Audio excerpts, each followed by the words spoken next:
আসসালামু আলাইকুম।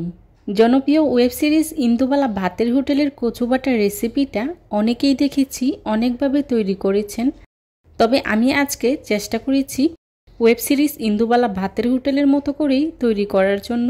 তবে এই ভর্তাটা কিন্তু খেতে খুবই মজার হয়। আজকের কচু বাটা তৈরি করার জন্যে এখানে আমি নিয়েছি নারকেলের কচু, আর এই কচু বাটা তৈরিতে নারকেলের কচুটাই ব্যবহার করতে হয়।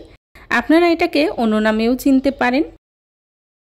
এবার কচুর খোসাটাকে একটু মোটা মোটা করে কেটে ফেলে দিতে হবে। আমি একটি নাইফের সাহায্যে খোসাটাকে কেটে ফেলে দিচ্ছি। আপনারা চাইলে বটির সাহায্যেও কেটে ফেলে দিতে পারেন। এবার কচুটাকে আমি মাঝখান থেকে 4 ভাগ করে নিচ্ছি। কচু কাটা হয়ে গেলে এগুলাকে আমি পানিতে ভিজিয়ে রাখবো 10 মিনিটের জন্য। 10 মিনিট পর পানি ঝরিয়ে কচুটাকে আমি একটি গ্রেটারের সাহায্যে খুব ভালো করে গ্রেট করে নেব। আপনারা চাইলে ছোট ছোট টুকরো করে কেটে ব্লেন্ডারের সাহায্যে ব্লেন্ড করে নিতে পারেন।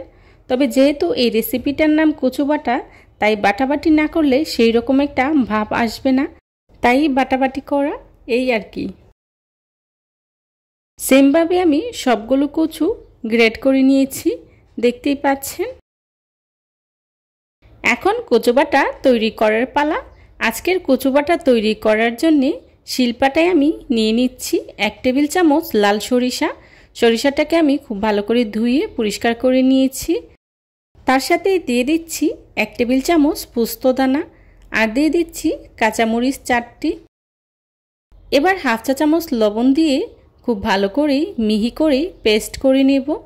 দেখতেই পাচ্ছেন আমি কিছুটা পানি ব্যবহার করেছি। পানি ব্যবহার করে আমি খুব ভালো করে মিহি করে বেটে নেব। সব কিছুকে আমি 2 বার করে বেটে খুব ভালো করে মিহি পেস্ট করে নিয়েছি।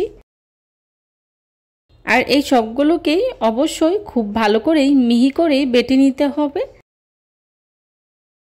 পোস্তদানা আর সরিষা বেটে নেওয়া হয়ে গেলেই দিয়ে দিচ্ছি আগে থেকে গ্রেট করে রাখা কচু। এবার কচুগুলোকেও আমি খুব ভালো করে মিহি করে বেটে নেব। আর কচুগুলোকে আমি মিহি করার জন্যে 2 বার করে বেটে নিয়েছি। আপনারাও চেষ্টা করবেন কচুটাকে খুব ভালো করে মিহি করে বেটে নেওয়ার জন্যে। আপনারা চাইলে এই কাজটা কিন্তু ব্লেন্ডারেও করে নিতে পারেন, তবে ব্লেন্ডারে করলে পাটায় বাটার যে একটা স্বাদ সেটা কিন্তু পাওয়া যাবে না। কচুগুলোকে আমি খুব ভালো করে মিহি করে বেটে নিয়েছি।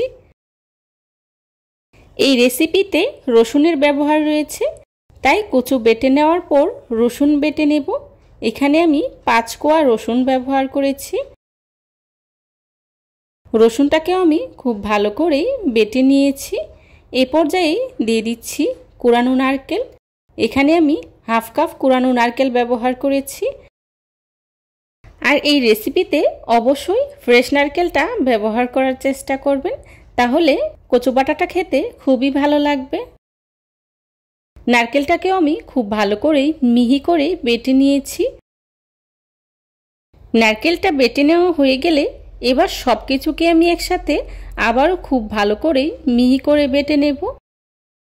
অবশ্যই চেষ্টা করবেন মিহি করে বেটে নেওয়ার জন্য।